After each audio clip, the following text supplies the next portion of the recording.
Healthy boundaries are all about making sure we value what we value, and we own what we own, and we don't try to own other people's stuff. Other people's property, physical property, emotional property, psychological property. Chiefly relationships are not because people, most people don't have a problem with boundaries because they're violating people's personal property, but that can happen. Usually involves our skin, our emotions, our attitudes, our thoughts. When we go out of our way to try to control someone else or fix them, take responsibility for how they feel. So if they're sad, we feel sad. We gotta fix it, that kind of stuff. So I'm just giving you a quick review to remind you what we're talking about. And it's just true that most people have they have unhealthy boundaries. And remember, I've said this, I think, too, but I'll keep trying my best to remember what I didn't say and so forth. It's always possible to have some healthy boundaries in some areas of your life, and not very good ones in other ones. That's normal for people. Sometimes you're like, I can say no to him all day long, or her all day long, but man, I get on so-and-so, and sometimes that stuff happens. That's normal too. The key is just to make sure you own it, figure out what's going on. I'm convinced that proper healthy boundaries start with loving ourselves and have a real key sense that, what's that commercial? You're worth it. I hear a lot of people today in Christianity, there's a kind of movement to frown upon saying things like you love yourself because David, you're a dirty rotten sinner. Well, I was a dirty rotten sinner, then Jesus saved me. But the fact is, Jesus said to love my neighbor as I love myself. I need to love myself and care for my own good. And we all do that. I mean, you're wearing clothes right now because I'm sure not just because you want to be naked, but it's cold outside. So I care about myself, I keep myself warm. I eat food, I drink water, I care for my good. We do that usually with material things.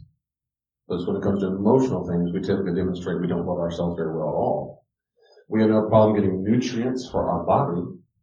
We have a bad problem getting nutrients for our heart and mind and soul and psychology. It's that aspect where most people's relationships break down. Not because they don't eat well or enough. It's because they don't have healthy emotional nutrients. We don't know where to get them, how to get them, how to get them, or where to get them. And so instead what we do is we spend the energy we can protesting reality and protesting stress. Today, make today a positive day. Make today be a stress-free day. And that's what unhealthy people say. Healthy people don't do that. Healthy people don't say, okay, today's going to be no stress, because that's silly. It's silly. If you're alive and you're conscious, it's going to involve some kind of stress, especially if it's any kind of responsibility. Any kind of responsibility today is going to cause some stress. Anything. What healthy people say instead is denying, because they're not good at it. What they instead say is, I'm going to process the stress well. Whatever comes today, I can handle it. So we're going to talk about we'll keep talking about in this class the capacity to stay healthy and to not only care about our physical nutrients, our physical self, love ourselves that way by wearing clothes and coats, but loving ourselves emotionally and mentally. And caring about ourselves well enough to say, I really want to take care of my psychological self. And make sure I'm understanding correctly and believing that I'm not responsible for someone else's emotional state. I'm responsible to them, that is to say, to be a good Christian, that I'm kind to them, loving to them, caring, generous, I'm a servant. Yep. I'm not responsible for them. What goes on the inside of them, I'm not responsible for that. I'm just not. And to say it one more time, when we show up at Judgment Day, God won't say, why did you let that person feel sad? Why did you let Jennifer be so worried? Why did you let Zane be so upset? Now, the Bible, I know it doesn't work that way. It just doesn't work that way. That's not the God that is in the Bible. We're not responsible for them come Judgment Day. We'll be responsible for ourselves. That's enough. No, Crystal. Bo, you're the man. Oh, thanks, brother. Thank you, brother. So let's get started. So we're on page 12.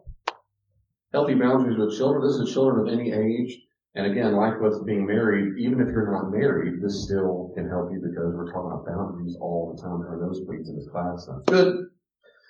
What is the role of a parent? I love how Clown Townsend say this. It's a very good point. Parenting is a part-time job. It is not an identity. And when people make parenting an identity, they are much more prone and almost certain they're going to have what's called the empty nest syndrome, right? So when the kids get out, the reason why divorce rates increase a lot when children leave the home is because they have had bad boundaries. Particularly mothers, they find so much of their identity wrapped up in the children. When the children leave, the question now is, who am I? Now what do? And who's that guy over there who wants to be naked all the time? And why isn't that taking out the trash? And I mean, all these issues just all of a sudden they're raised, and we've been drifting apart 5 years ago. They spend so much energy in football games and band practice and gymnastics, and they're just done. And then all of a sudden, all that under tension that you hide behind tasks for the children, it surfaces, and everything that they argue a lot and end up being divorced. It's very common. Parenting is not an identity. It's not who I am, no more than my sexual identity. I am straight. I am gay. That's not who you are. Especially if you're Christian, that's nonsense. I'm a parent. No, you're not. That's not who you are. You have a part-time job. That's it. That's all it is. We bring them into the world, but children are independent persons. Children absolutely belong to, handout says to whom? They believe they belong to God or the government, either one. And they're not extensions of ourselves. Children are not that. They're not our properties. They're not our pets. They're not extensions. They're not properties. They're not pets. It's so important. All three of those matter. Children, nor like other people, are not extensions of ourselves. You hear this, I don't know, for a long time. I won't. I mean, all this, you could spend so much time with story after story. But the dad says, no, my dad always made me feel like I had to be a doctor. I had to be a gymnast. I had to be that football master star. Why? Because he couldn't do it. And that they're extensions of themselves. You get out of here, you're a Pendergrass, and you better not be a lawyer because you represent our family. They're not extensions of me. I'm so embarrassed. Now, why are you embarrassed? Because they just embarrassed me. Oh, my kids made me so embarrassed in public. Why?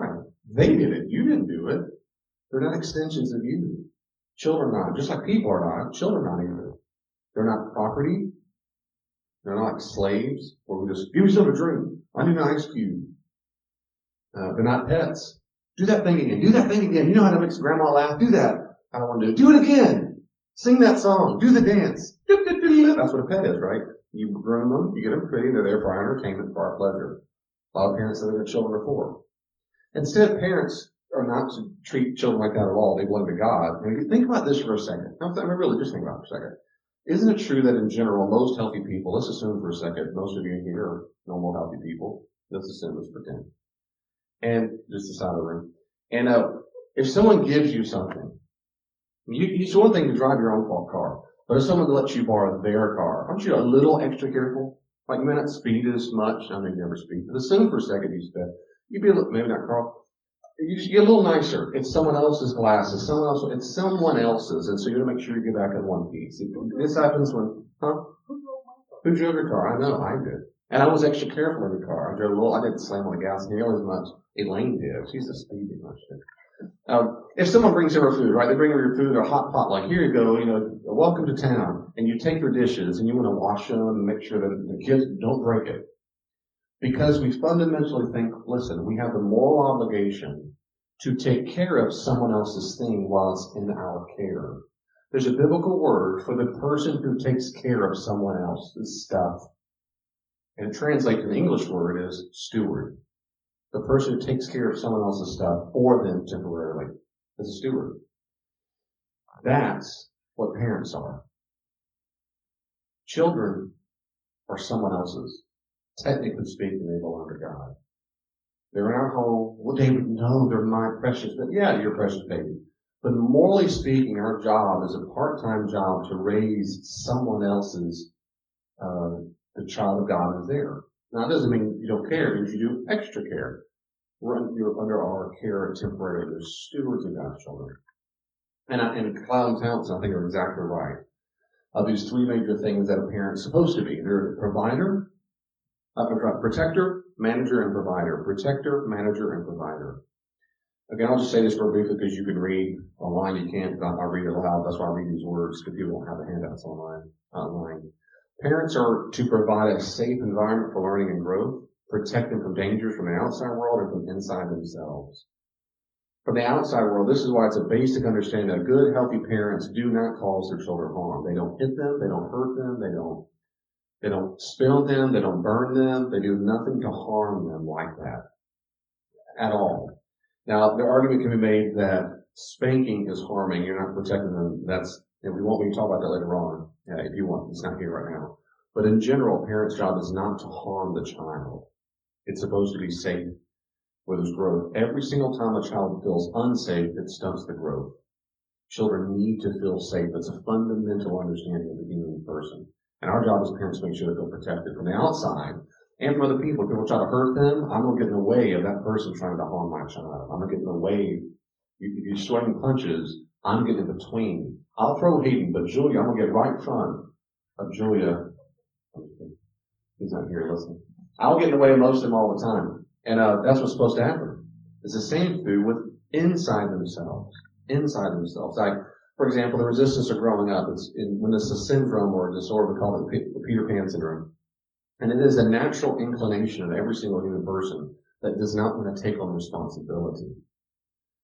You remember Peter Pan, right? He doesn't want to grow up. We call it that because there's a fundamental resistance to taking on responsibility in every human being. It is. And for various reasons. Some people are afraid of failing.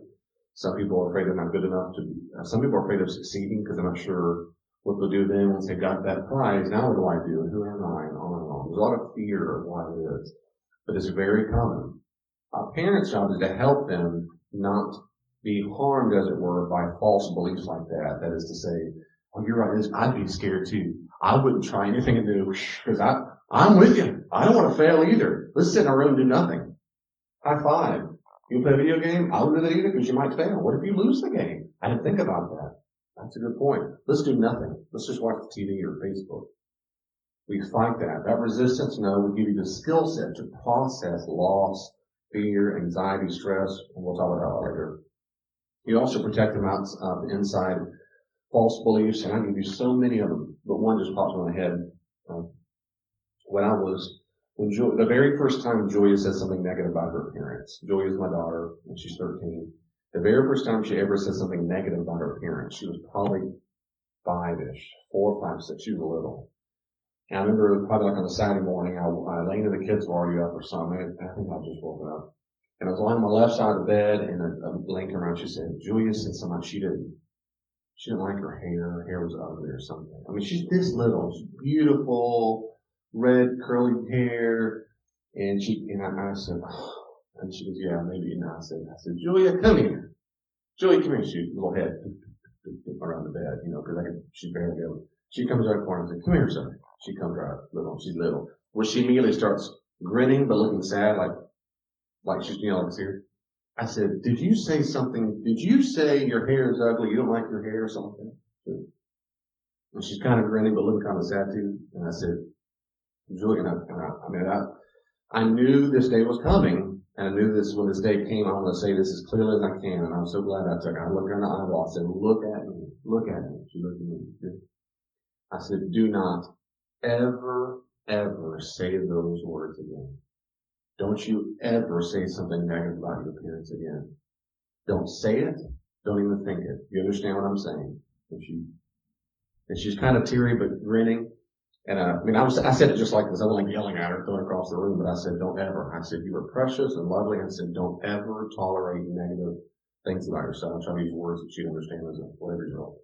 I'm trying to protect her what I know, because I know other girls who grew up who struggle all their lives with saying constant nonsense and critical junk about the way they look. And guys do the same thing. But females seem more prone to it.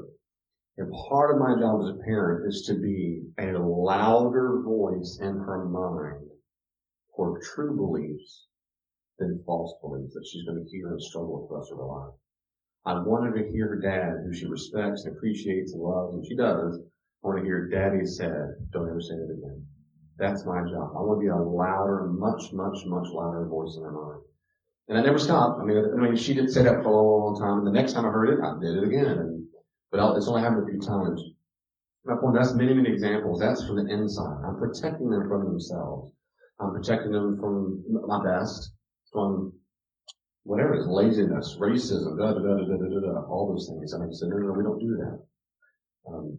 Sarcasm, we don't do, sometimes things slip out. But in my household, we do not tolerate sarcasm, because sarcasm is a way to express a latent anger, frustration, negative emotions in an inadvertent way. I disallow that because that's not how we process anger and rage and so forth. We process it by talking directly at it. So there's certain things, parameters as parents we put up to help and protect them. We're going for a long time. Number two is we are manager.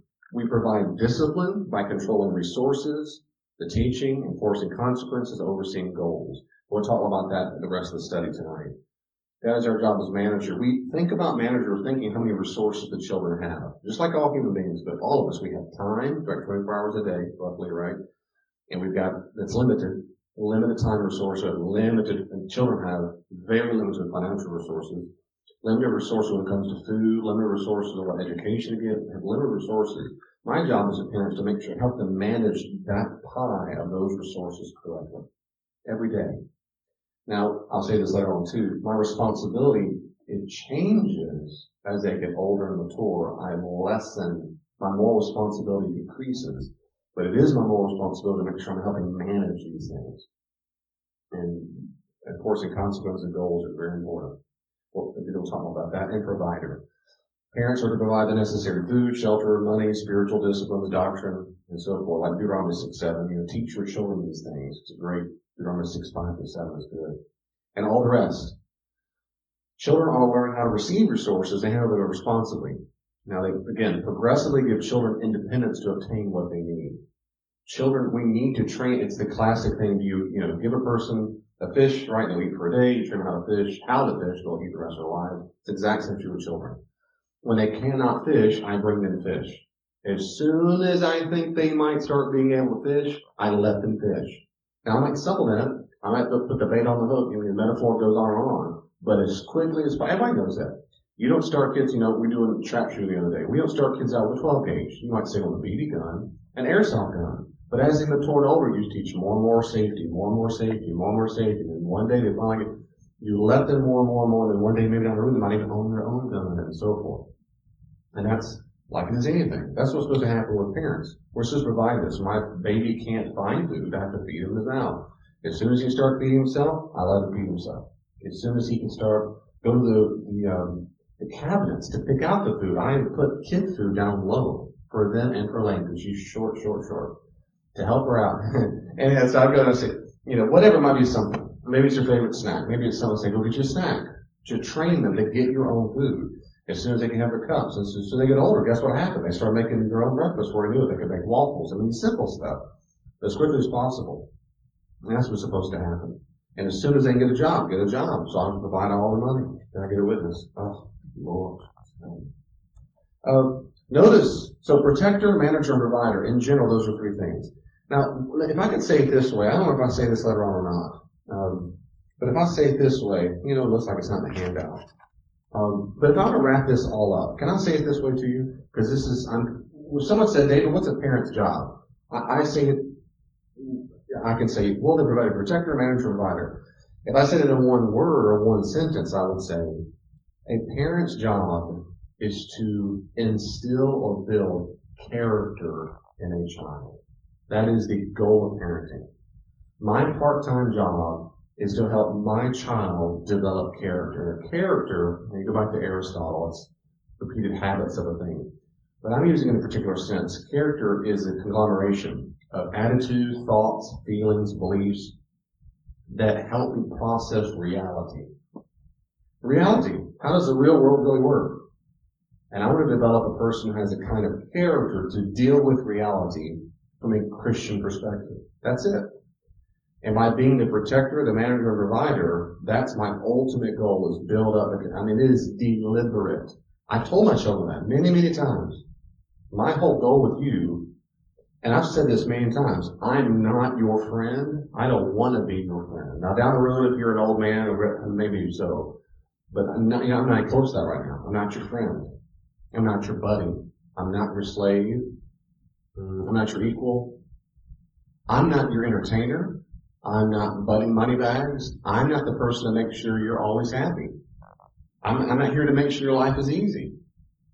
You need to understand. I've told them many times. I'll keep telling them. They say, Dad, I get it. Leave me alone. Go to bed. Now, I've told them several times, that's not my role. Well, my job is to make sure you can deal with reality. My job is to make sure you have character.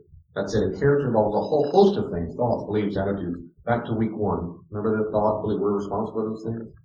I want you to help develop the skill set, the tools to deal with reality.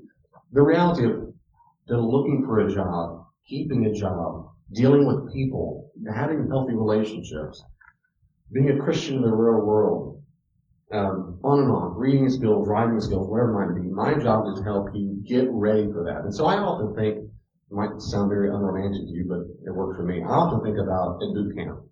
Imagine if we woke up and all of us realized, I did a blog on this or a podcast or both a while back. Imagine if we woke up one day and realized, come to find out, all of us were really on a boot camp. And come to find out, there really were authority figures. And come to find out, there really was a book that had told us exactly how to be a soldier. Come to find out, the reason why is because we're all going to war. Everybody, 100% of people. I mean, wouldn't that change the way we thought about every single thing? That everything we go through in life really is getting us prepared for something else? In many ways, this is how it is in the kingdom of God. And Lewis said this just right. We're in enemy territory. We're behind the scenes. And we're surrounded by legit warfare. We have a particular goal, which is to make disciples. And so many of us are delusioned. We're just, oh no, it's about retirement. It's about getting cash and money and girls, and it's about harvest. It's about this. It's all about that. It's about making it up in the world. It's about getting over this. It's about, and Jesus says, no, it's not any of those things. No, I really wanted you to get ready for the war, which is spiritual warfare. There's a bigger thing going on than your little baby days. That's how I see my children. I do see I'm preparing them for reality, and it's coming whether they like it or not. Now, God willing, they live long enough to see it, but the second, my children all the time, they go to school, and when they leave home, right, that's parenting, man, they're on their own, dude, because I'm not going to be there, and then call me, they're not going to be asking me, I'm not going to wake them up, I'm not making them food, I'm not providing resources. They can go to the real world. They got to go to school, they got to finish assignment, on and on it goes. The real world's coming, and they're in boot camp. And my job as the CEO, the commanding officers, to get them ready, and I have failed miserably if they're not ready for war. It's my failure. It's not their failure, it's my failure. And many parents are failures. Many, many parents are failures. Just a fact. I know that because that's what explains so many people are so dysfunctional. They never learn the skill sets. How many men don't even know what the word feeling means? Right? They never taught that. They were taught, I've been for a long time. It's hard for parents, a lot of times for adults even to say, my parents didn't do a very good job. A lot of times they didn't realize they didn't do a good job until they're around people who are doing a good job and go, oh, well, they read this stuff and go, oh my goodness, maybe I'm failing too, but boy, they really blew it. Yeah, there's a long generation of failing. And that's why we have classes like this. We have specialists to help us. But we parents are failing if they're not ready for the real world. If we're not being the protector, manager, and provider and building up that character, we're not doing a good job. We're not doing a good job at all.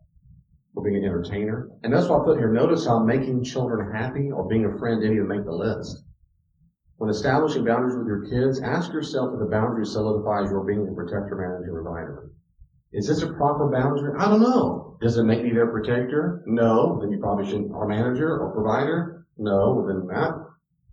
Maybe I should establish a boundary. Would it help you be a provider, manager, protector? Yes, then do it. Well, they might be unhappy if I said no ice cream. They might be unhappy if I said you can't buy a video game. They might be unhappy if I said don't date that boy or girl because they're a loser. Whatever. A Christian loser. Be nice. So what? Who gives a rip? Who gives a rip? I told my kids all the time. Sometimes this happens all the time, not like every day, but many times I've told them. I said, baby, you understand, if you can't finish tasks like sweeping the ground, you will get fired immediately. And my son will go, no, really.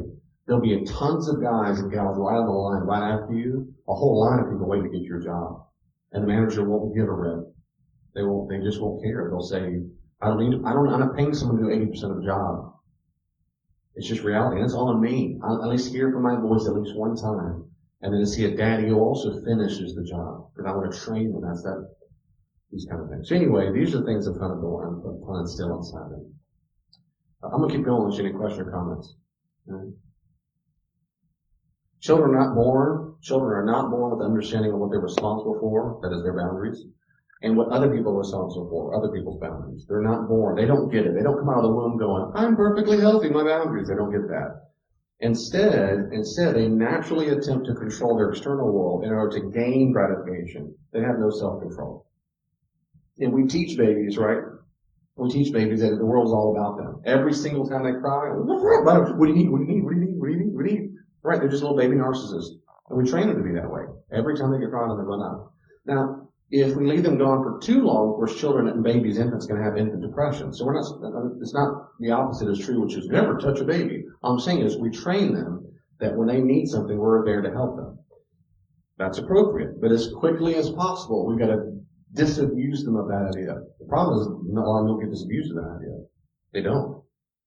Because children by nature don't have self-control. Pee, poop everywhere on themselves. Eat all the time. I'm hungry right now. Ah! It's just screaming, hollering like, dude, calm down. They can't calm down. There's no self-control there. And that's the same true if you're 50 years old, if you're an addict. They don't have self-control. Why have self-control? I can overeat, I can overindulge, I can over whatever. Of course, they do what works. They just do what works all the time. Children are supposed to internalize boundaries from their external world. They learn boundaries from you. They learn boundaries from you. They learn limits from you. So we say, don't hit your sister, don't hit me. That's a boundary. And they learn that because we said, don't hit me, don't hit your sister. When they don't hear, don't hit me, don't hit your sister, they don't learn there's a boundary there. It's appropriate for me to go and strike the person. And so when we have children, we're told children all the time, do not do that. Don't lick your sister. Don't we have to say that. Well, who licks? Don't lick your sister. That we said, those words come out of our mouths, we're those parents. We said, don't lick. What's wrong with you? It's your wants coming out of you. That's their main name. What's wrong? They lick. Don't lick your sister. Don't hit. No. We teach them that. And so our children, we would say all the time, respect their no. We all the time. You will have a little 4-year-old go, respect my no. It's awesome. Music to my stinking ears. I sleep so well at night. So glad you said that. Respect. They do say it. Respect my no. And we teach them. That's the point we teach them. They didn't come out of the womb doing that. We have to teach them. Don't do that. He's not respecting my no, son. Right? No. And we train it. In our household, we always said, if you say, please stop, that means it's over. So say if they're wrestling or tickling or whatever, like, stop, ha, ha, ha, ha. But they say, please stop, that's the fail-safe word. Mom and dad always stop. I don't care what kind of fun we're having. They say, please stop, boop, done. That's teaching boundaries. They're not learning it. But if we don't teach them that, they'll think the world's all about themselves. They never grow out of it and they become what's called entitled.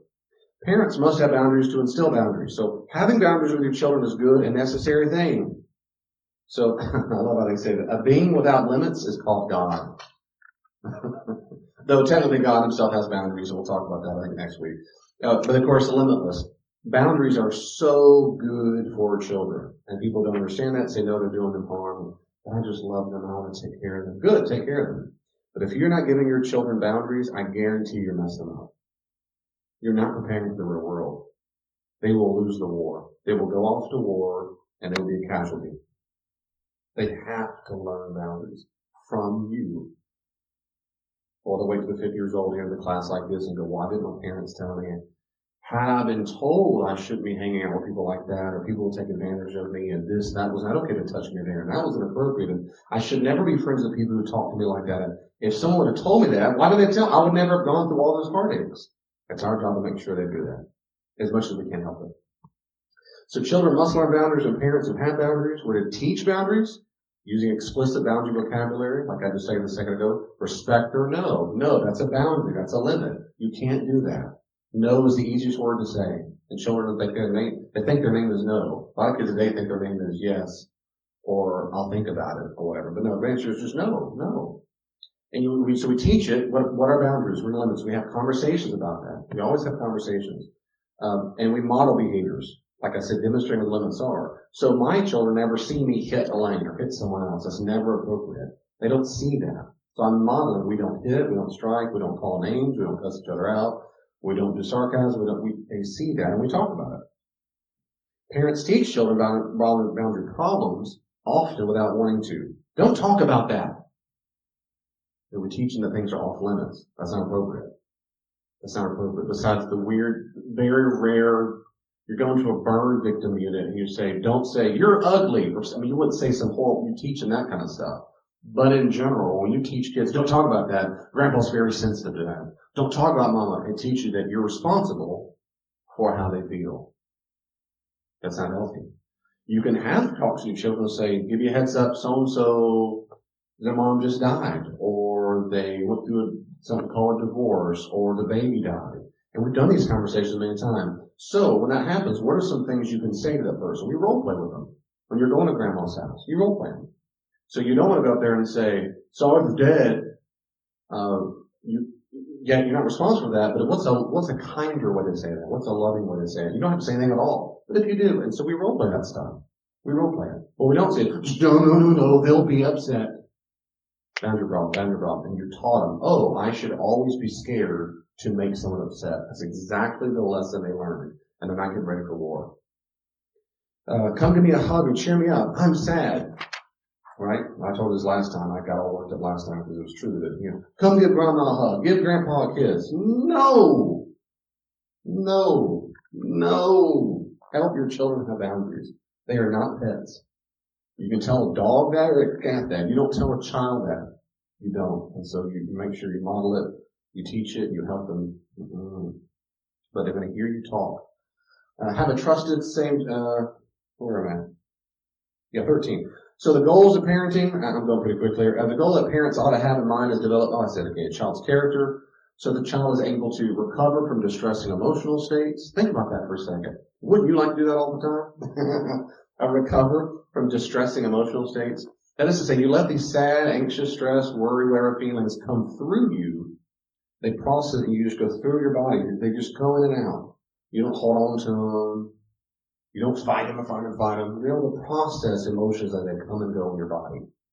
That's good, especially distressing things. You're able to talk about how that made you feel. Sustain periods of stress and delayed gratification or good feelings so responsibilities have been met. One of the number one reasons why children, they've done studies of people who win the Nobel Prize. One of the things they had in common is, and it's also one of the chief indicators of a person's general psychological health when they're adult and long-term studies, is a child's capacity to delay gratification. That one thing. Delaying gratification is an amazing indicator of a person's general sense of resilience and character development. Can they wait? Or do they have to get right now? And it's a parent's job to nip that junk in the bud. That's why all these things like smoking, drinking too much, eating too much, being obese, all these issues, these are impulse controls. Lots of their impulse control disorders. It's the capacity not to be able to say no to myself and my own gratification. Can you go to school knowing it's going to take you a few years to finish? And can you every day do the best job you can on the homework today, and then the next day, and then the next day, knowing that you won't get immediate gratification? Can you get up every day and go to work and deal with people you don't always like, doing a job you don't always like, in a position that's typically thankless, making less money you probably think you deserve? Can you do these things day in and day out? And if they're not taught that from childhood, they won't be able to make it. They're not ready for war. They need to be able to sustain periods of stress and delayed gratification. Can they wait on? They need to be able to lose well, grieve, and let go of what cannot be reclaimed or won. And it starts in sports, all kinds of things. That toy, you lost a toy, you got grounded, you do this, whatever. You see big kids that are kicking stuff and come back in the locker room, they kick stuff and throw things around. They might have learned that from mom or dad, which is horrible. But if the child does that, we teach them to process emotions. Many times we tell our kids, it's completely healthy to be sad. It's completely healthy to be angry. But there are healthy ways and Christian ways to express that, and there are unhealthy and unchristian ways to express that. And we role play with them. Here are some ways you can express that are healthy. Here are some ways that are not healthy to express it. What's not healthy in that category is kicking things, kicking the dog, kicking your football family, screaming and cussing, losing control, getting your bloodshot face that you've lost control. Those are inappropriate ways to express anger and rage. What are some healthy ways to do it? You can talk about it. You can say how you feel. I'm sad that I lost. I'm angry that I lost. I feel it was unfair. You're in a protest stage, what that's called, protest away. You can talk to me. You can journal. You can maybe scream in a pillow. All right? There's ways to do it to where you're able to process. You can journal. There's ways to process it. But we all lose things that we really, really wanted. And if they can't lose a football game well, if they can't lose that race well, They didn't get the trophy they wanted. They can't get the grade they wanted. How are they going to process real terrible loss, like the loss of loved ones and death and careers that got sidetracked and savings that were ruined and retirement got ruined because your company just got rid of you or the governor or COVID? I mean, when things they were really outside of control, they won't be able to process that at all. Not well. They'll have loss. And many people today, I'm talking about this in ministry today, it seems to me, because having to do a lot with people, there's a just overwhelming inability for so many people to deal with things beyond their control, particularly amongst white people. It's true, in my experience. The white people in general in America, it's different in different races, but white people have a hard time not being in control. And I'm convinced it's one of the reasons why COVID makes white people so scared. It's a constant daily reminder, what's going to happen? What's going to happen? What's going to happen? Now that kind of fear can happen to anybody, but particularly, we're just so used to being there. We're not good. We're not, in general, most people are not good at that. So, when you lose things, any character is the ability to lose well, grieve the loss, and come to some degree of acceptance. Confess when one is wrong, to own responsibility. Not confess when you didn't do something wrong, but when you actually did something wrong. One time Hayden was probably 2, he could talk and run around, probably 2-ish. And he was learning to say the word sorry kind of because we were forcing him every single time basically to say I'm sorry, say I'm sorry, say I'm sorry. And sorry. Now a lot of times he didn't mean it. And I knew that going into this, he's like his mom. But I said, listen, I want you to be like Jesus. But I knew that it didn't matter much as a 2-year-old. What I wanted him to learn was the discipline, the capacity to recognize he'd done something wrong, and then he had to say it. Because it was a hard pill to swallow for him. That's fine. I can live with that. I'm not his buddy. I'm not his friend. I'm developing his character. And I knew there's going to come a time where he does understand the feeling of remorse and how important that is, and it can break relationships and on. And be able to say, I'm sorry. Anyway, at the time, he was not there yet. He was just, nah! And he had hit me or hit Elaine one time.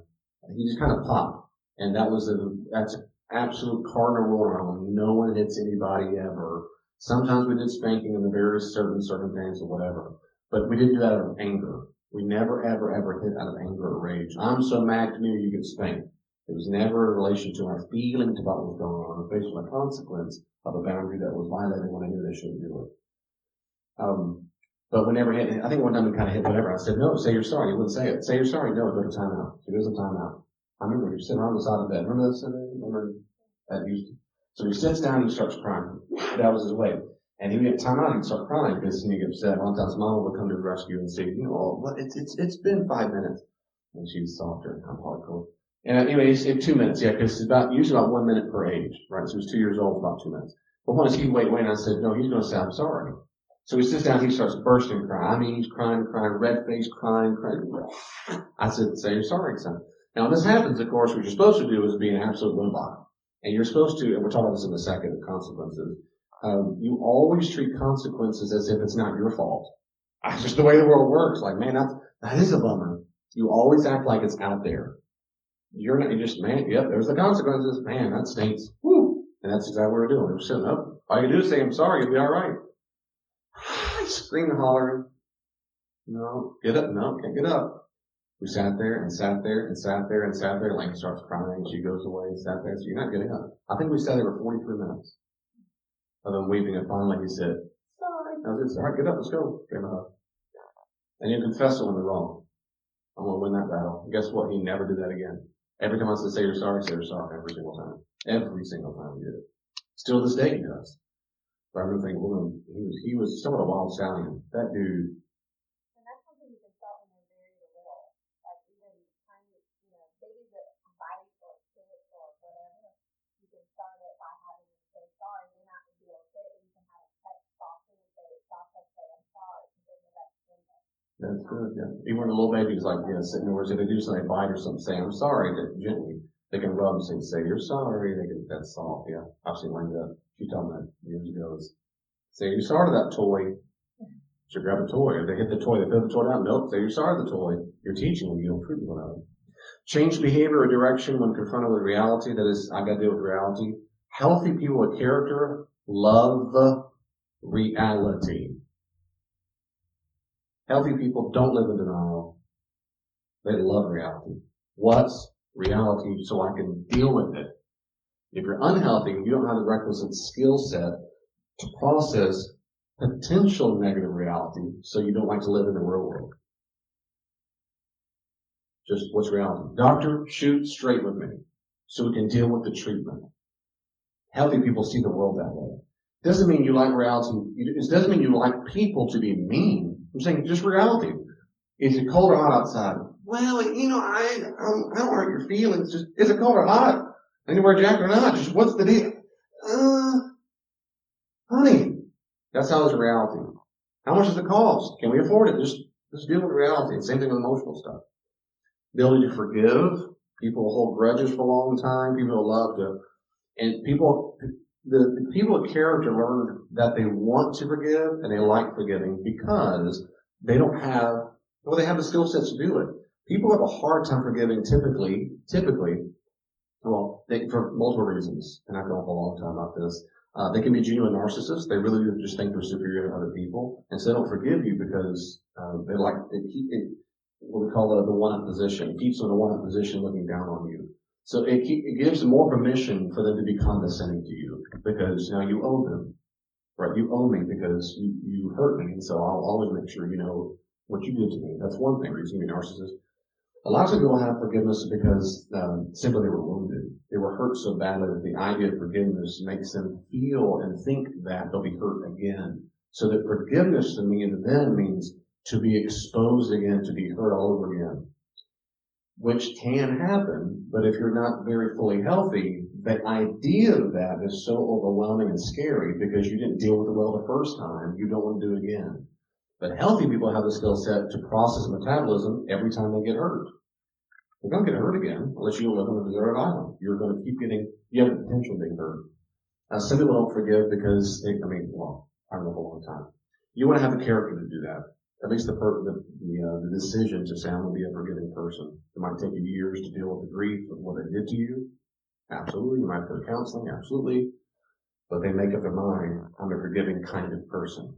I'm a forgiving kind of person. And there's therapy for that. Like on all these things. Take ownership of a problem. Hey, let's own this problem. So anyway, all these things, owning problems, confessing when you're wrong, all these things. If you find yourself in these categories going, David, I can't teach my kids that because I struggle with that myself. Okay. Well, you're going to be perfect. But if there's anything you're good at, own it. And if you're not good at it, you own that too. I've encouraged parents many times in counseling. They'll say, well, now what do I do? Now what do I say? Because I blew that or I overreacted or whatever. You tell your children that. You tell your children, you sit them down and say, I'm so sorry. I'm so sorry because what I did, how I responded wasn't appropriate. Just the other day, I didn't say, what's going to die by late? Probably recovered from the distressing emotional state. The other day I was triggered for something and I was anxious about something. And I was processing, I don't remember exactly what it was, but anyway, I was processing inside, I was thinking about praying about it. But I was kind of anxious, kind of angry, and I was processing it. I wasn't in the mood. And my son and my daughter, they're aged where they like to argue, but like also know like play argue. Like fifth grade boys love to do all the time. I couldn't stand it. No, actually, it's the blue. No, it's not a blue. It's a purple shit. They would just go on and on and on. And it would drive me crazy when I was a kid. And it drives me crazy now. So now they do it. I don't want to hear it. I don't want to hear any argument. I don't care. It's not funny. It's constant argument. So my anxiety goes up. Which I can process. I don't want to have to process it because you're arguing and it just drives me crazy. So I just leave the room. Well, Hayden came downstairs, he was doing that, he started arguing about something. It didn't matter at all. It almost never matters anyway. And I was already kind of worked up inside. I wanted some peace and quiet because I was praying and processing inside. And I told him that I don't want to argue, it doesn't matter. And I raised my voice. I didn't yell, but I raised my voice. And as soon as he left the kitchen, I went, I blew it. I shouldn't have raised my voice like that. I know why I did. It's because I was not recovering from my distressing emotional state. I said it just like I did. That's exactly what it was though. I was thinking, then I was sensitive and I was in my child ego state and I was in a bad mood right then because I was sad and angry and all. Anyway, so immediately he went upstairs and he was, I could see in his face, he was kind of sullen and downcast and, yes sir, I'm sorry.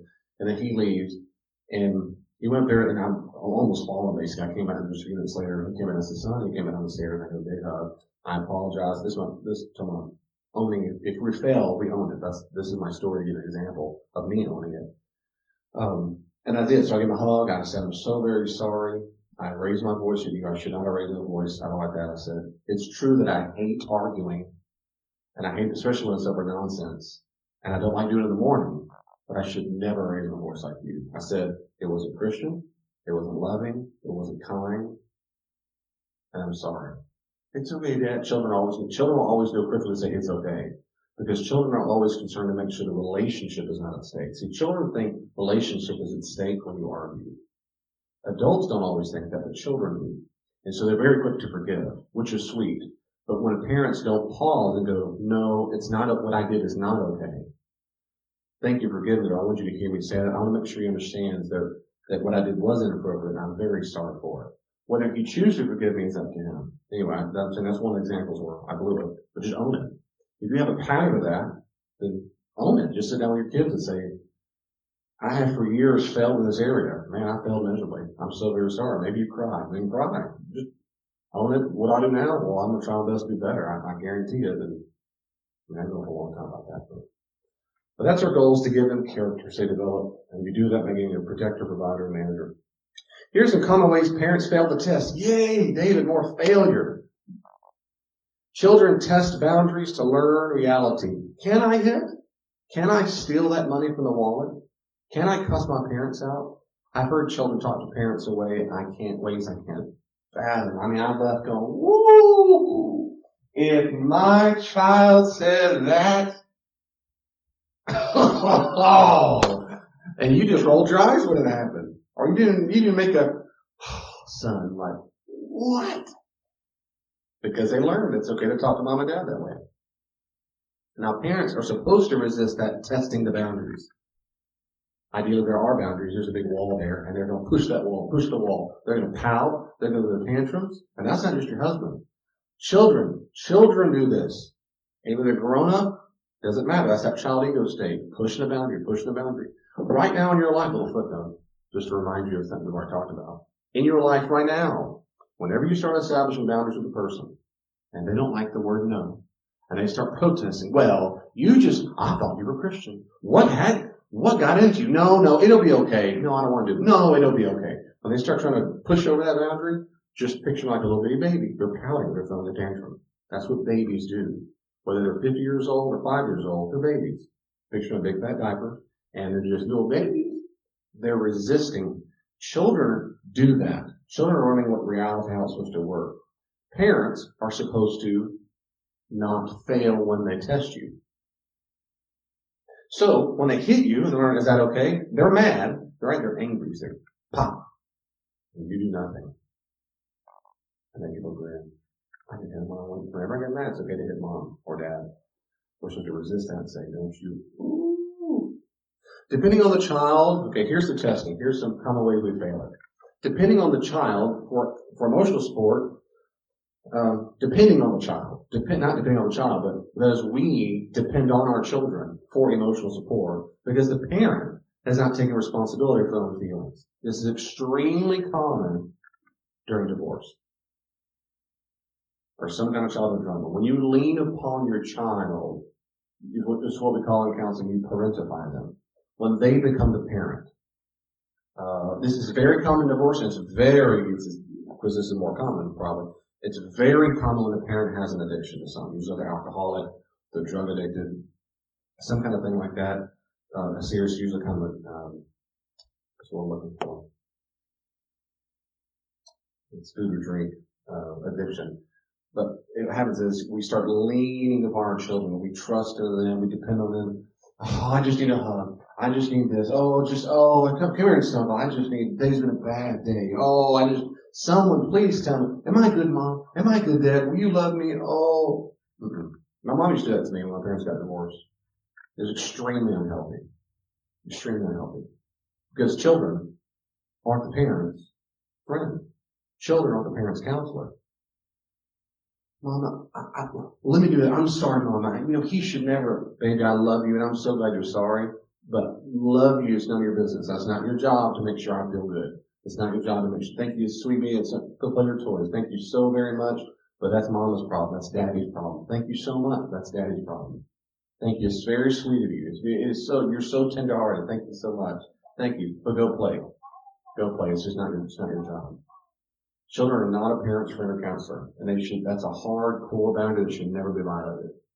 They're not your therapist. They're not your friend. They're not to make sure that they're not a pet. They're not there to dance. They're not for those things. Another thing, common way we fail the test, is we over-identify with the child's anxiety or grief. We over-identify. When they're sad, we're terribly sad. When they're anxious, we're anxious. When they're angry, yeah, he is a punk. I can't believe he dumped you. You're riled up. Yeah. Parents should validate and sympathize with children's emotions, but not project their own woundedness into the child. Well, I'm never going to let them have that bad grades because I remember when I made bad grades, my mom never helped me. And I'm sorry, sweetie, but that's your problem when you're a child. That's not your child's problem. I know what it's like to have nothing. I mean, I know what it's like to be poor. But your child doesn't know what it's like to be poor. Well, I know it's like I was worried all the time to cut the water off. Why would you teach your child to be worried? But they gotta learn. Why would you want them to be worried like you were? You're worried because you really have no water. But do you have water? Yeah, well then don't. You see these kind of issues, we train our children. We get on to them. So if they're disappointed about a football game, and they're like, man, I'm so sorry, I lost that, I didn't win the game. And the dad or mom's going home and kicking the dog and weeping all that long. You can't. What? Well, they're sad. Well, they're sad. They're sad. You can be sad for them, you can empathize, but they're sad. We don't over-identify with them. We don't. We don't ever project our woundedness. That's a big deal. I give you many stories of all these. My own childhood. I had several wounds, issues from my own childhood and things where we were poor and broke and things that made me scared. And to this day, I still struggle with triggers of being broke. If I don't have if more money is spent than I wasn't prepared for, whatever my sadness comes up, it's not like a 10, but it's still there. I still feel it's more like a 1 or 2. But I feel every time that I go straight back to when I was a kid and I was on food stamps. I don't want to project 1/100000th of a second on my children. I don't go to my kids and go, oh, you don't know how much money we have in the account. Aren't you worried? Why? No, we'll be okay. We'll be alright. That's daddy's issues. And daddy's got his own issues. And daddy's working with his issues. And daddy's processing. Daddy knows what to do to process that. And you learn how the same thing. We're going to make it. We'll be alright. And I know that's my woundedness. They're not wounded. I am. On that issue. I told my children many times, look, I'm going to raise you the best I can and pay for your therapy. That's all I can promise. I told them that. Any questions or comments about anything so far? We've covered a lot back to back. Anything at all? Any questions? Any comments? Anybody online? Go ahead. What questions do you have? Comments? On this last thing here, you're talking about not sympathizing with them. So, like emotionally, if they're crying over something, and the parent cries with them, is that like bad? Great question. If the child cries, can you cry with them? Yes, and I was afraid I was not doing a good job articulating that. It's not bad to cry with your children. The first thing that comes to my mind is in Romans, of course. In Romans 12 or 13 and 12. When Paul says, we weep with those who weep, we rejoice with those who rejoice. There's nothing wrong with being sad. I have teared up before when my kids cry. Absolutely. So we should validate. I'm so sorry you're hurting. It makes sense that you're hurting. You should be hurting because you lost that flower you love. That frog died. The dog died. The boyfriend broke up. I'm so sorry you're sad. I'd be sad too. I'm so very sad. Maybe I'll start crying with it, but I'm so sorry. I sympathize and empathize. Man, I'm with you. But what we don't do is the next step if we're really wounded is events in us, the terror or the deep sadness we felt when our dog died, and assume our child feels the same deep sadness. Let's go right now. Let's go buy you a gun ice cream. Oh, okay, but listen, flowers. We'll buy 5 new dogs. Because I remember when I lost my dog. When did this turn about you, Mom? Dad, why are we talking about you all of a sudden? I was talking about me, my dog that died. You see that distinction. And so, I know what it's like not to have more than 1 pair of shoes that holes in them. We'll go buy 30. Well, that's cool, but I'm not very sad. I had a few pairs and I'm cool. Or I had one and I don't give a rip. but I remember it. I don't want you to have to feel that. I don't feel that. You're projecting your woundedness onto the child, or the fragility, or the sadness, or whatever it might be. And they're like, well, that's not mine. That's not my wound. I'm sorry you were wounded, but I was just sad. But now I'm over it. Now I'm back freaked out because you won't stop crying. You see, that's a good step. Exactly right. That happens. It's also making sure that you're the adult in the situation too. It's okay to cry. You don't want to overreact either. You want to help them understand that it's okay to grieve, but you don't want to go so deep into it. Does that make sense? Yeah, you still be the adult. Technically speaking, you're not the adult ego state. You're the child ego state when you cry. If you're sad with them. But as a grown-up, you have more understanding, ideally, and wisdom that you can move on and get over it. So if, Julia's heart's broken with some boy who I will kill, in the name of Jesus, I'll get forgiven, ever hurts her, I know as an adult, there are many other, there are zero other guys that will ever be good enough. That's a bad analogy. I'm sorry. Okay, if Hayden dates a girl and she breaks up with him, there are many other fish in the sea. You might be very, very sad. I'm sad. Look, I broke up girls too, recently, and it's heartbreaking. I remember many times dating in high school, and it hurts, and I realized you need to get over it. You gotta fish, keep on going. But if I wept and wept and wept and wept and wept, and said, that my point is back to what you were saying, is that there's a degree to which, and the adult or the grown-up is, we have perspective and a wisdom and the parameters to this. We have process, man. I'm sad too, baby. I'm so sorry, man. I'm sorry she hurt you, whatever. But we have process, but we don't go on. Remember when I broke up with Susie, broke up with me. Yeah. That's right. That's right. When she broke up with me when I was little, I went and got drunk for 3-day fast, 3-party fast. So don't do that. Or whatever. Like, wait a second. Or I remember the guilt I felt. What? I just go get a donut. Why are we still talking about your drunkenness? Yeah, we don't over-identify. Good question. I'm going on. Any question, comments? I'm buying time. Anything else? Any question, comment? So the kids with the divorce and the emotional support from the parents, is there a way to reiterate that to the other spouse who's new on the child? Yeah, that's such a good question. What about going through divorce? Can you, and the children, not leaning upon the children for help, can you enforce that with the ex-spouse? Who lean on the child? That's such a good question. Unfortunately, in those kind of situations I've been in, you can honestly ask. Honestly, I mean sincerely. That's a good conversation when she's not around. In my opinion, is a phone call, but a legit, humble conversation of, hey, I noticed X, Y, Z or whatever it is. I'm trying my best. And I think I would love for us to be together on this issue particularly. There's a lot of issues. I would love for us to be together. And I want us to be, while we can't be together or not going together, whatever, I would love for us to be together as best parents we can be. I'm united with that, and I'd love to be the best parents together we can. And one of the things that I would love to be united on is the fact that I really want to make sure that we're doing what we can to make sure that she knows that she is not responsible for how we feel. We can't control how she feels or what she thinks about what she's responsible for. Because she can say, no, I am, and go, well, as long as it's up to us to say, no, you are not.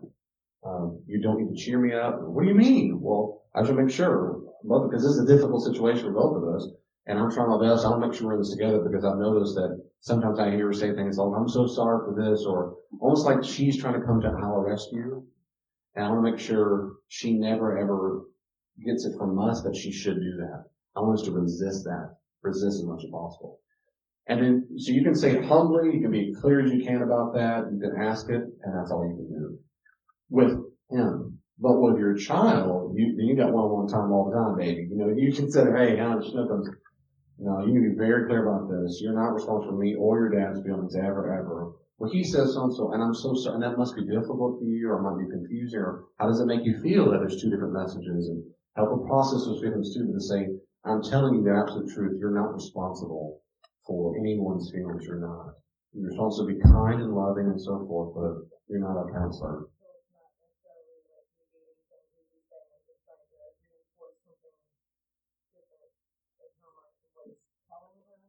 Yeah, you're not necessarily negating what he said, you're reinforcing. Yeah, and there's gonna be times,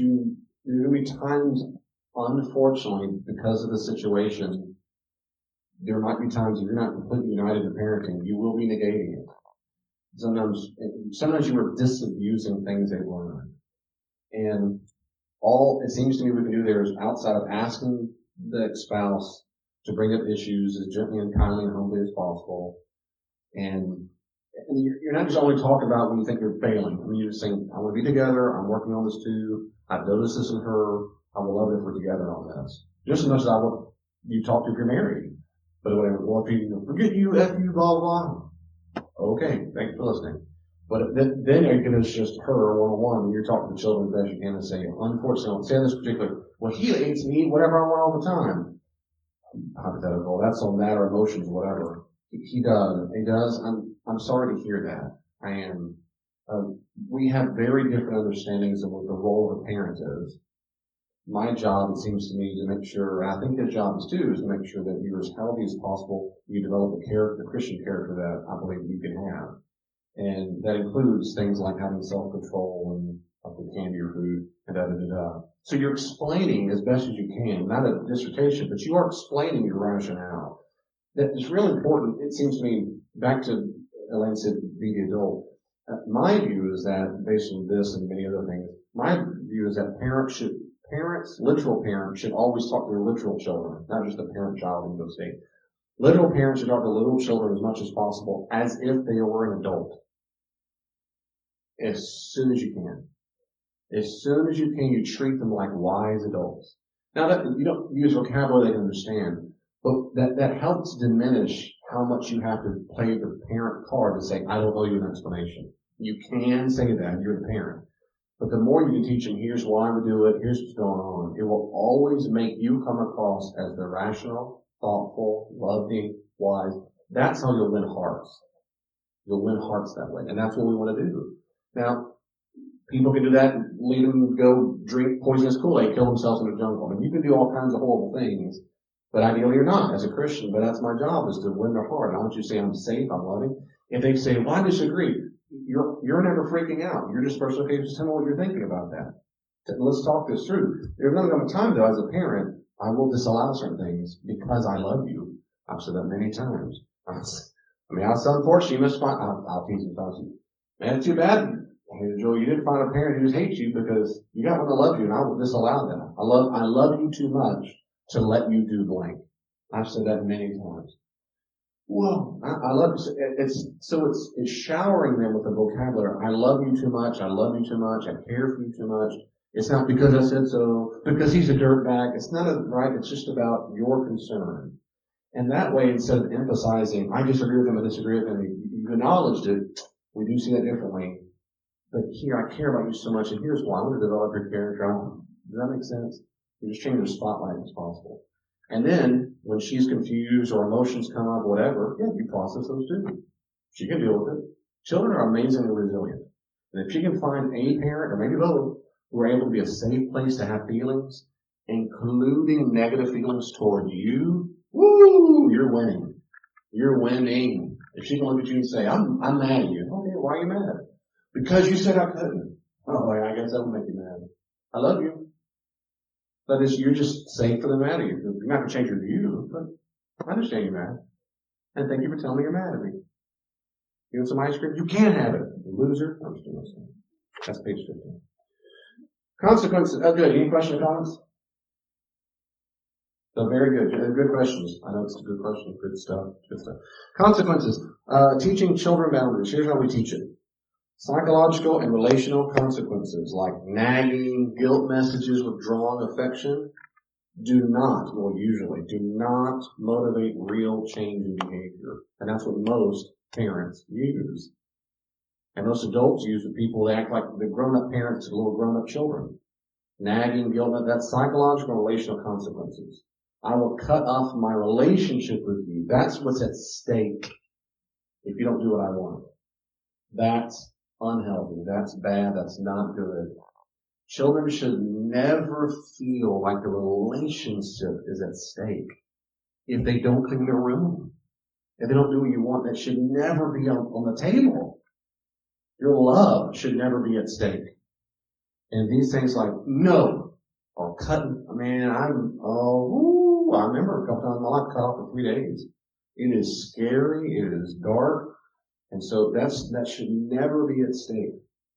Some people have had, I know in this room or online, and because it's very common to have parents who were never around or abandoned them as children, whatever. That stuff's not good. It's unhealthy, very unhealthy. It can go through therapy, go through counseling. By God's grace, you can heal. But it will change brain development. It changes brain development. Those are not normal consequences. Those are a kind of consequences. They're normal, but they're not healthy. Reality consequences do cause change. Reality consequences do cause change. For example, experiencing pain, losing time, money, things she enjoys. Think of reality consequences as like logical, normal, natural consequences. If you removed all dysfunction and toxicity and bad boundaries, just what's normal. For example, I have a paycheck. I spend all my money on video games. What's left over? Zero. Not a credit card. The answer is zero. There's no more money left. That's a natural logical. Well, what's a consequence of having no money? I can't buy anything else I want. Yep, you run out of money. Yeah, that's what happens. That's a normal thing. You didn't show up on time. Your coach said what? You didn't show up at 7 a.m. on the field. What? You'd run 2 miles? But remember he told you, and that was So those are natural reality consequences.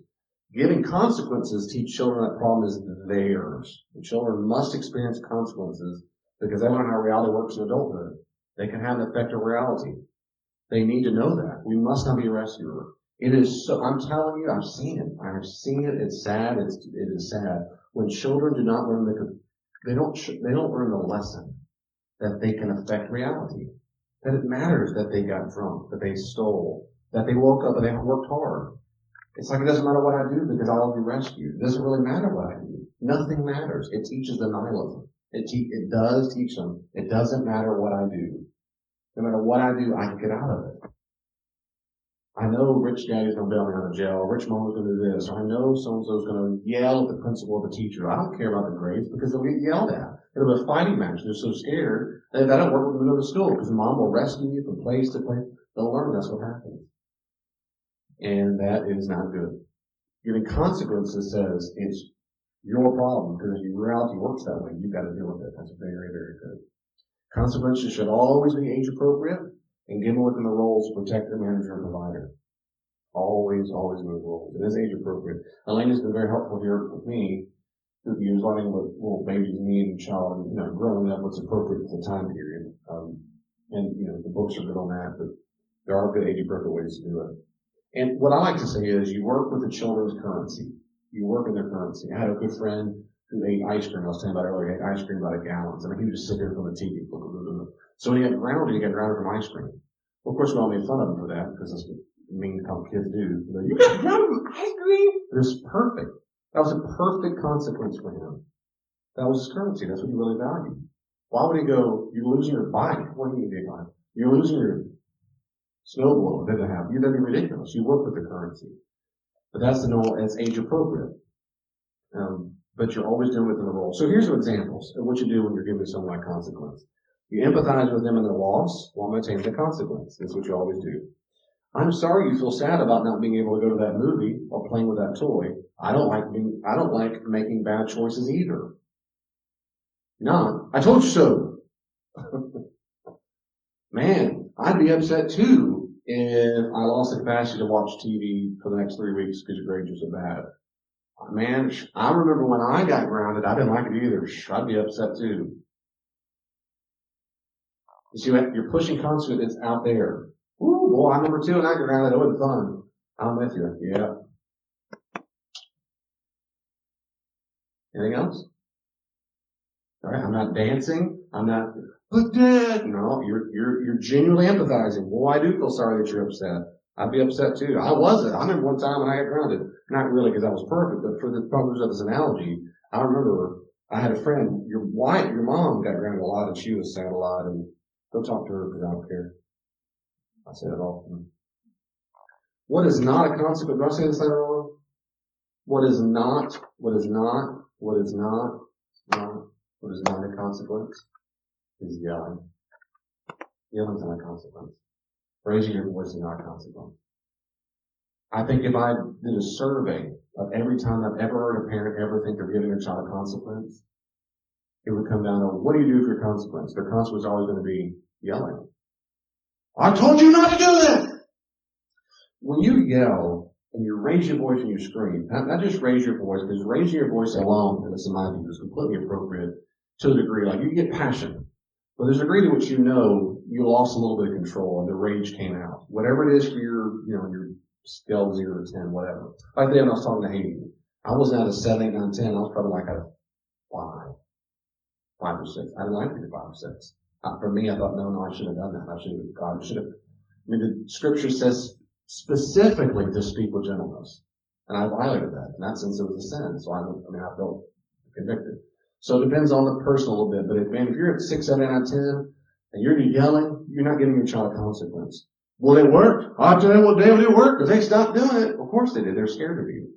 Children then feel that the relationship's at stake. One, because you're so raging at them. They're, I'm not losing mom or dad. Secondly, they're scared to death. They're getting more and more scared. And so what's happening is they're acquiescing in the moment because the relationship's at stake and I'm scared to death. What they have not learned is natural reality consequences of what happens when you make bad choices. So raising your screaming, yelling, that's the standard way parents, quote, get their kids to do what they want. It's not to teach them about character and reality, not to give them good boundaries and consequences. It's just to yell. It's just to yell. I know people who don't mean to, and really, because these are kind of our people, they go from like a 0, 0 is like you're asleep. They go from like 1 or 2 to about 8. So if the first time so-and-so grabs that toy, I said don't get the toy, no, don't get the toy. They're already just yelling, you're gonna. Now sometimes they just learn that from their childhood and kept it whatever. Sometimes it just became a habit, whatever it is, but it's not appropriate.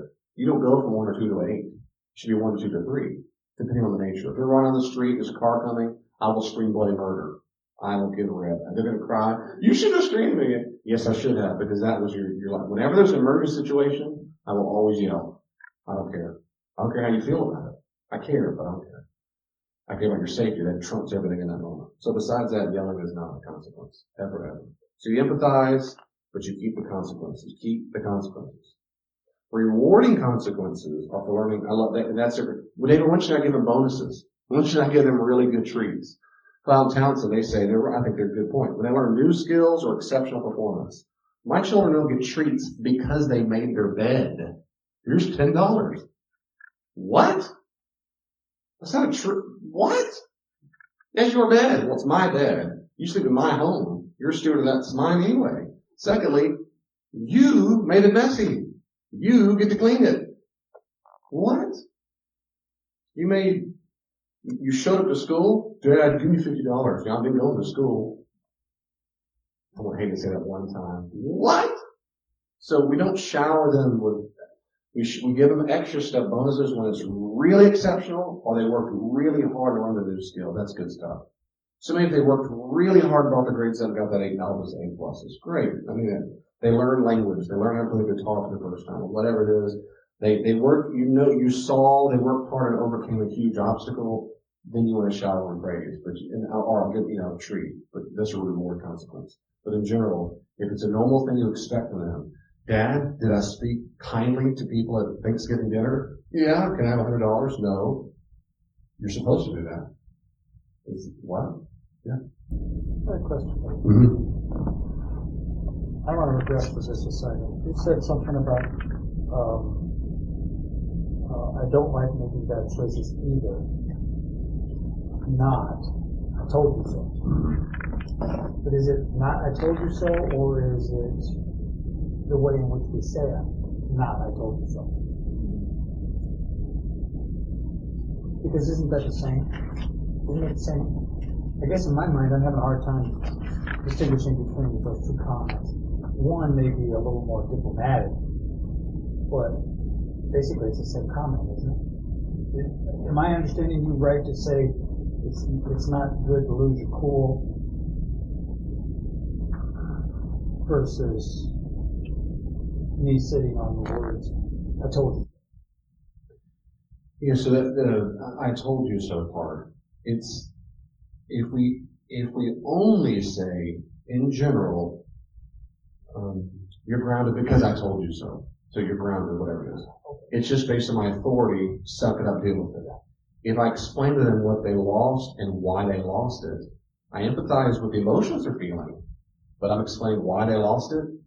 It helps them see, oh, this is reality. Yeah. You're explaining, I told you. You're explaining, I told you so. I guess you can see it that way. Yeah, I hadn't thought of it that way. You're explaining, I told you so. I told you this is what would happen. Oh, I told you this is what would happen. If you told your child, which we do ideally all the time, okay, we're going to the store. I'm trying to give some real examples, weird kill kids.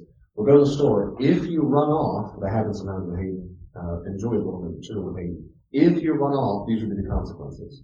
And if it happened, we'd say, I told you this is what would happen. If you ran off, but even that's right. But it's still, I always articulated, remember what the agreement was. And you get grounded. So they go, well, why don't you remember that was the deal? And so yeah, I explain, remember, because we told you did it that way. They see we're consistent. They see this reality. Right. It is was, yeah, I try not to ever use those vocabulary. I'm thinking out loud for a second. I try never to just to say, I told you so. The one exception that's a version of that is the one I said, which I say, I don't owe you an explanation. That's a little different, but there are times when that's appropriate. That's appropriate in my opinion to say, I don't have an explanation. One is, sometimes I just don't want to say this entire, I don't know the explanation, whatever. But particularly when they're doing it to try to manipulate me to stop avoiding the consequence. Well, what if, well, why did you, that kind of stuff. And I can tell, it's like two questions in, they're trying to get something, they're trying to violate my no. And then I don't know my perk. And that's when adults do the same thing.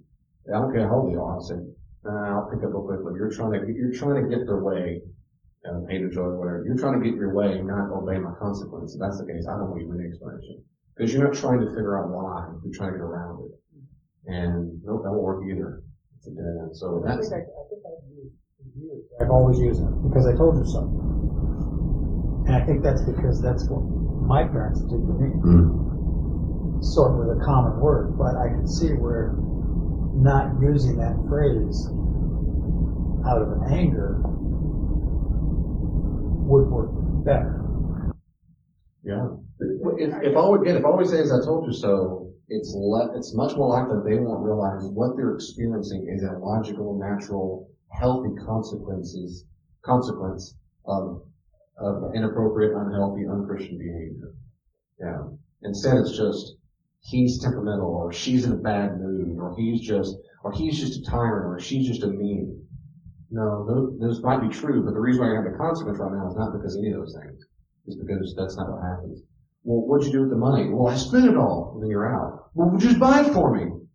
No. Why not? Because I said so. No, that's a perfect opportunity to say, because you spent it all. I remember I'm upset all the time I realize I spent too much money and I don't have any left over. I get that. But no, it means you're out of money until next birthday. Why not? Because I said no. So you fight that temptation to explain, oh man, you hit reality all over again. It's not fun, is it? But guess what? Deal with it, because the next time, and we role play. What do you do next time to make sure your money lasts longer than a few seconds?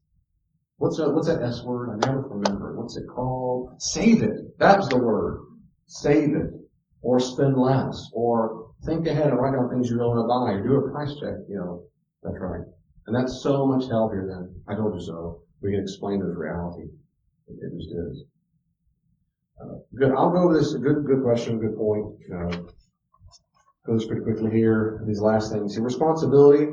So consequences. I wish I had more time to spend on that. Maybe if you have no question, we talk about that. About what are good consequences. Maybe this is helpful. Maybe it's not. Some of you know because you have adult kids. But again, my household, something we do as a rule of thumb is we have basically two, kind of a third. We have basically two forms of consequences. There's grounding and there's lockdown. I think like prison. Because Because, and you might, the third one may be something you listen to laugh because she's experienced lockdown before. The reason why is because earlier on in Hayden's life, and Joey's general thinking, if you violate one of the rules, and as far as we understand, these are healthy, normal rules, like don't hit your sister, licking's okay, but don't hit. If you don't hit, we announce that's a tier 1, grade A nuclear. We do not tolerate it. So. But say he did hit his sister. It doesn't mean he loses all of his toys and all electronics, everything he likes for a month. There's got to be like in any kind of court system, there's got to be it's got to have a little bit of gradation here. And so what we did is sometimes it's very specific, like you might lose that toy for the rest of the day. It depends on a minor infraction.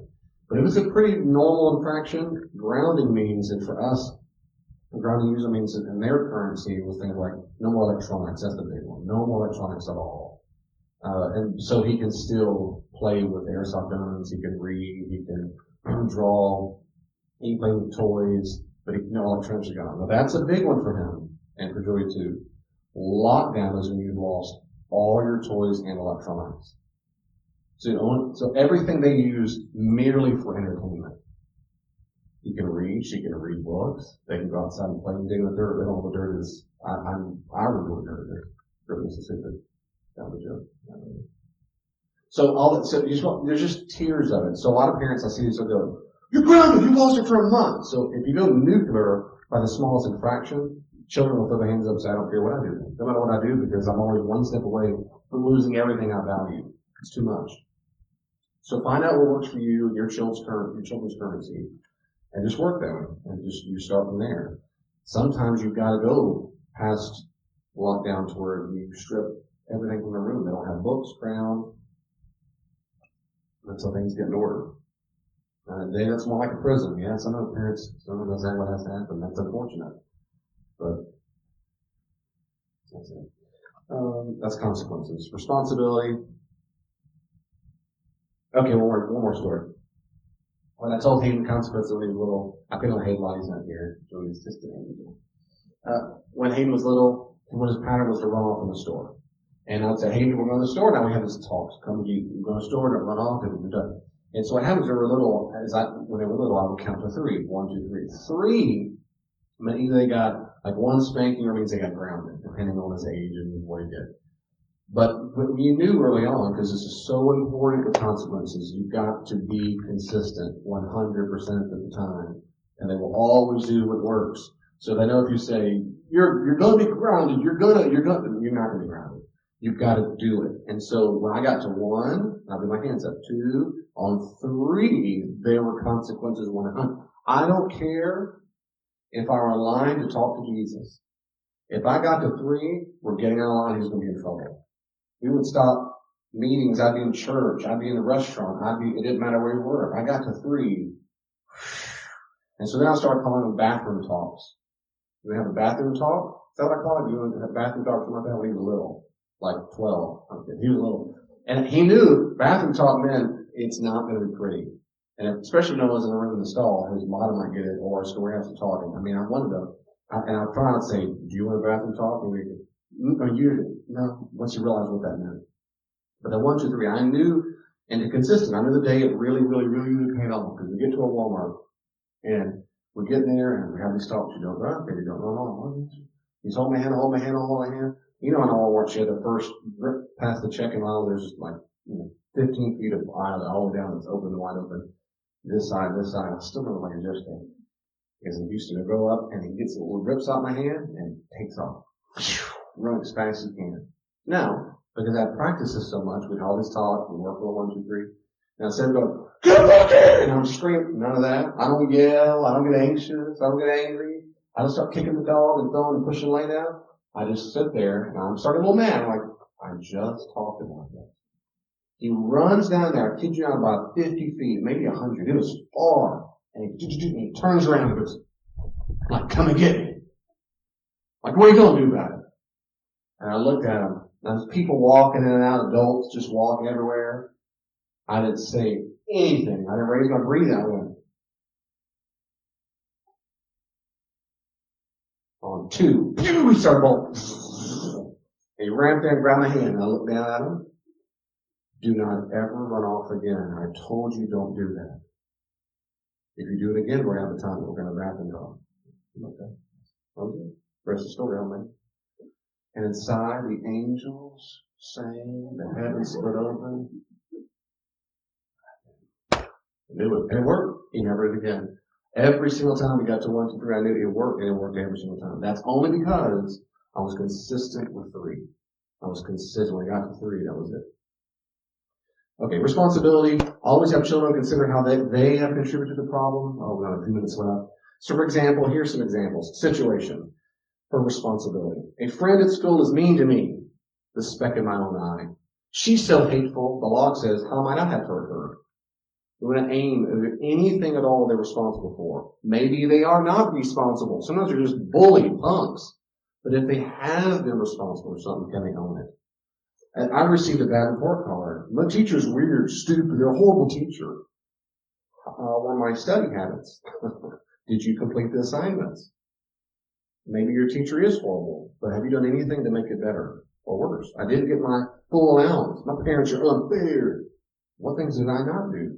That's the law, right? My big brother beat me up, Speck. I have a bad brother. Law, am I revoking him and playing the victim?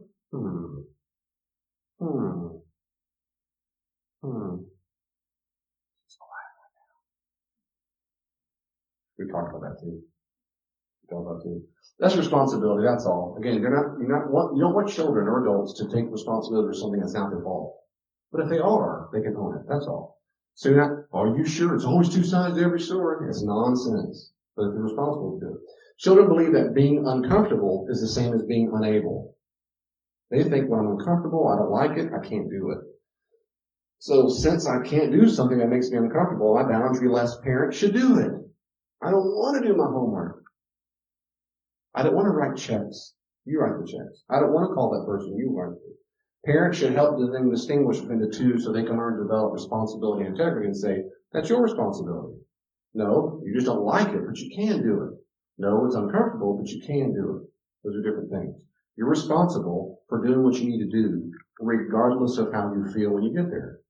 Believe, oh, honey, I know many times, even as an adult, times I don't want to do it. I feel very uncomfortable, but I gotta get the job done because I'm responsible. I mean, that's what happens, baby, in the real world. Your boss is not going to go, did you feel uncomfortable with that task? Your boss is going to say, did you get it completed or not? If you can't, I got to fire you and find someone else to get the job done. You're paid to get it done. Baby, you got to grow up, get the trash. It's one thing, get the trash done. Pick up the stuff, that's it. You're responsible for that. Children aren't responsible for everything. They need to know it's okay to feel safe and not judged, to ask when they're in a crisis, feeling overwhelmed, and a problem they can't solve alone. Do it for yourself. No, make sure they do need, if they need help them. Figure out that math. Maybe they need some help. Maybe they need a tutor. But it's okay for them to acknowledge that. Don't be weak. Suck it up. No, children need to be able to learn. Healthy character says, I recognize when I really need help. I don't have the resources in me for it, so I need help to do it. Once you've taught them that, and you clear that they understand what they should do to respond to that issue, then you start, no, we've covered this.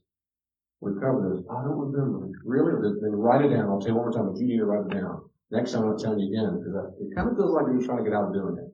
But I'll give you this one last chance. And I want you to explain it. It's up to them. But until then, encourage them to reach out for help. Model that. All things count. I can't avoid failure. I can accept failure and learn and improve. Failure is my friend. Those are things you want to learn how to encourage them. I can't do everything I desire. I can do what I'm able. I can't survive without meeting others. I can choose upon whom I will depend. And so what you're doing is you're helping children, and grown-ups sometimes, learn what valuable things are, what things they should value. They should value reality, value failing, trying and failing. They should value that. Not run from it, not be scared of it. Reality or failure. They should value doing what you can do and realize that you can't do everything you want to do. I'm going to be the world's next big singer, but you can't sing. You can't do it. You do need other people, but you don't need every kind of person. You be able to distinguish and have wisdom between the people. So that's responsibility. What are you responsible for? So we're modeling that for them, what we're responsible for.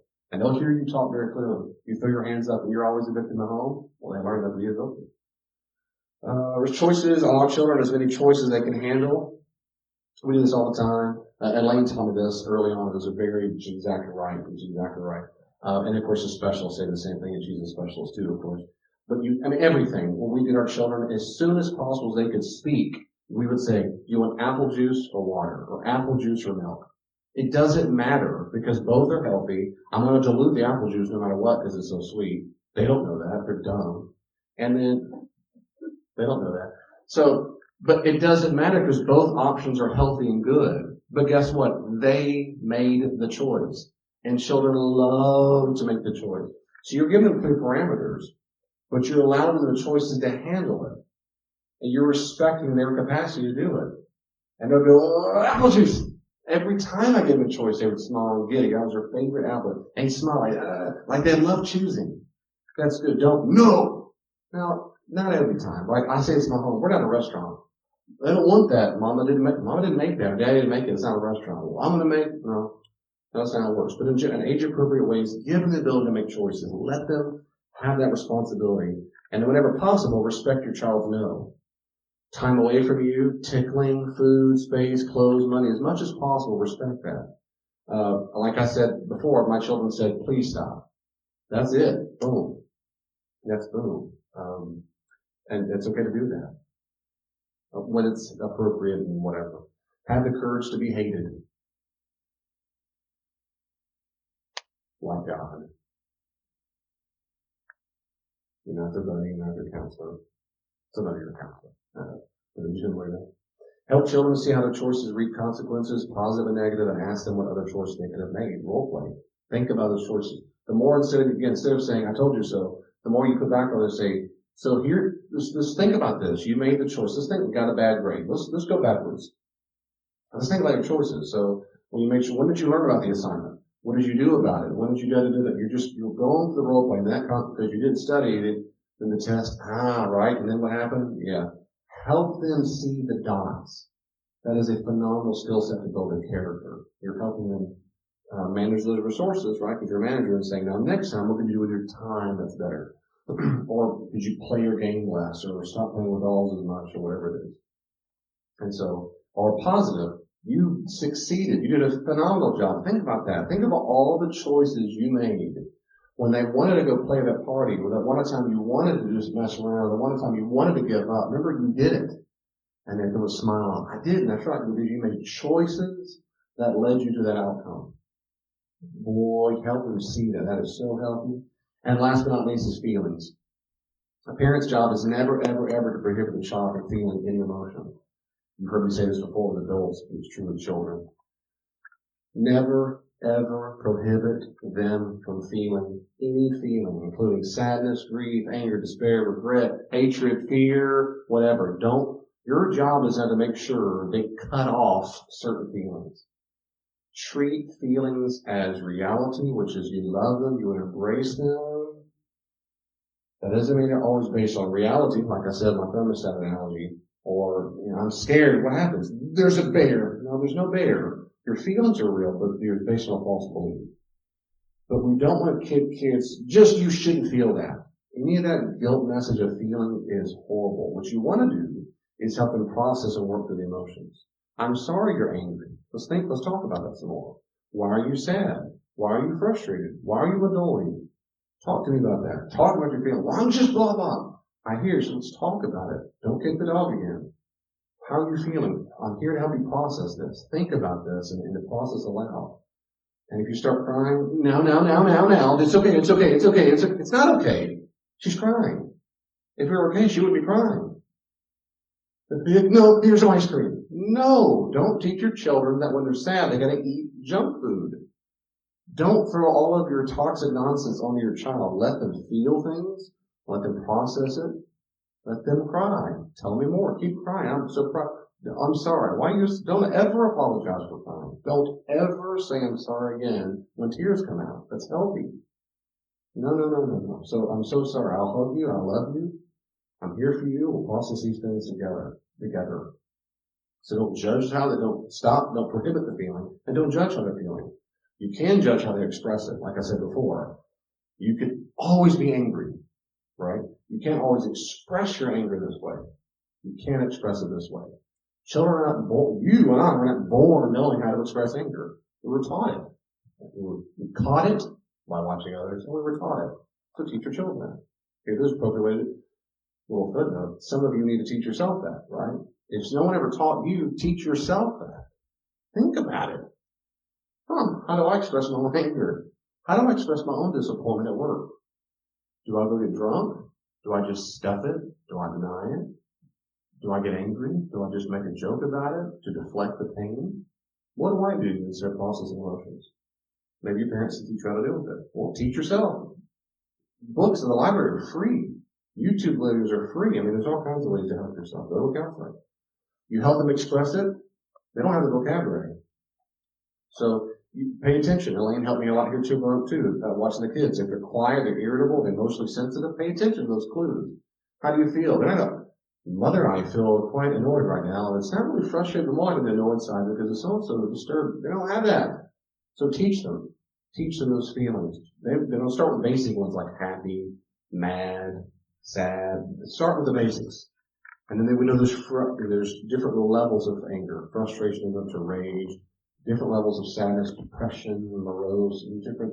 And so you teach them those shades as they get older and older, and you can teach them that.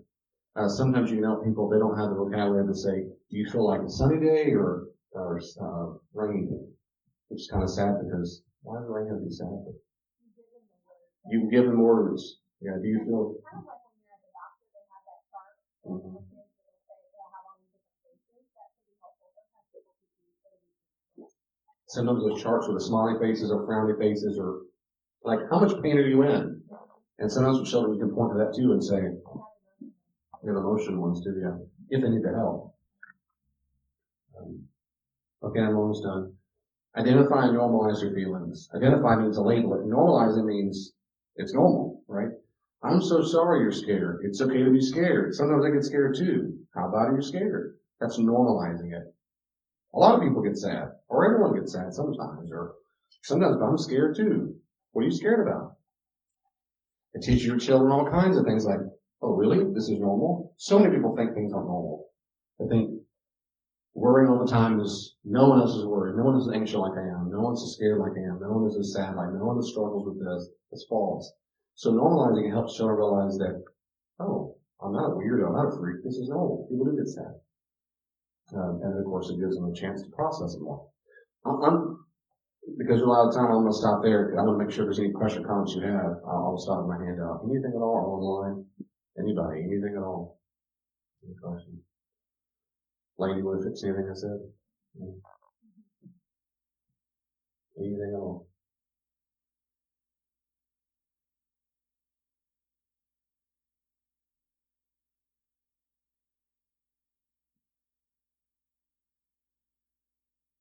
Some of the things of this one that changed my life years ago, just whatever it's worth, was when it really sunk in that parenting is a part-time job. When it really sank in that I'm trying to instill character, I'm doing it to being a protector, manager, provider. That really, really changed the course of my parenting. It really did. Because if I'm trying to instill character and it's a part-time job, I'm getting ready for proverbial war reality, it helps me tolerate a lot of unpleasant feelings that they're going to have toward me because they're pushing all the boundaries and they're narcissists. They want to do what they want all the time. My job is to say, I'm trying to make you be a soldier, a Christian soldier out in the real world. And so I can tolerate them being very, very, very angry with me. I don't care at all. I care, but I don't care at all. I love them because I have this constant larger vision for their life than I do my sadness that they're upset with me. Does that make sense? It overrides it. And so I have a very high tolerance for their displeasure toward me because I know I'm right in these areas. I know I am. As adults, I'm thinking, I know what it's like to have a job. I know what it's like to pay bills. I know what it's like to fail at something. I know what it's like to be betrayed or hurt or I know. And so the more I'm preparing for reality, right now you're mad because you don't get a toy. Right now you don't understand our finishing of the job makes you so upset. But you may be mad at me because I said, oh, you're grounded, but I care, but I don't care. Because this is nothing compared to the pain you will feel in reality when you're grown up if I have failed at my job. And so I can tolerate all kinds of displeasure toward me. And I tell them all, man, I'm fine. You can be mad at me. I'm fine with that. I'm fine with that. If you're mad at me because I did something unchristian or unkind, I need to know that's different, and that's what it means, like, to keep each other accountable. But outside of it, it's a healthy thing, and my job is part-time. I'm getting you ready for something. And that's not all I do. I love on them, but that's part of the nurturing part. Nothing else? No question, no comments? Can I say a prayer for us? And if you have, I'll stick around afterwards. Thank you, God, very much for the privilege for some of us to experience that, you parent. It is an incredibly terrible, awesome, phenomenal job, a part-time job that it is. And it is a privilege to be a steward of your children. Please help us take that very seriously. Please help us have the right mindset, Lord Jesus. We know that I love the fact that on a few occasions at least, you took the children on your lap and said that to such as these belong the kingdom of God. They came at you not expecting anything, and they just left on your lap as a word and trusted you. So Lord Jesus, I love the image of you being so kind and loving and never prohibiting the children from running up. And to imagine you loving on children is such a good image. Lord Jesus, help us be like that. To love and care for them and nurture them in ways that helps them grow up to be people and adults, future adults who can deal with reality in a way that's appropriate and process feelings, process thoughts and attitudes, behaviors, that they're healthy individuals, they're healthy citizens, and ideally, of course, if they give their lives to you, the idea that they're healthy Christians. Holy Spirit, if anyone else is watching this or listening to this is like me, we start thinking very quickly of the ways we have failed our children. So, Lord Jesus, thank you for this forgiveness in the cross.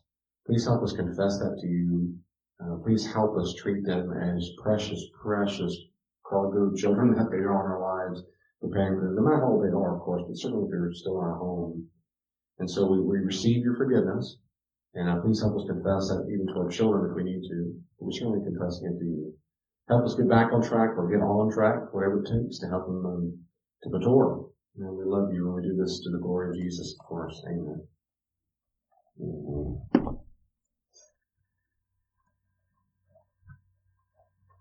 Thank you for watching.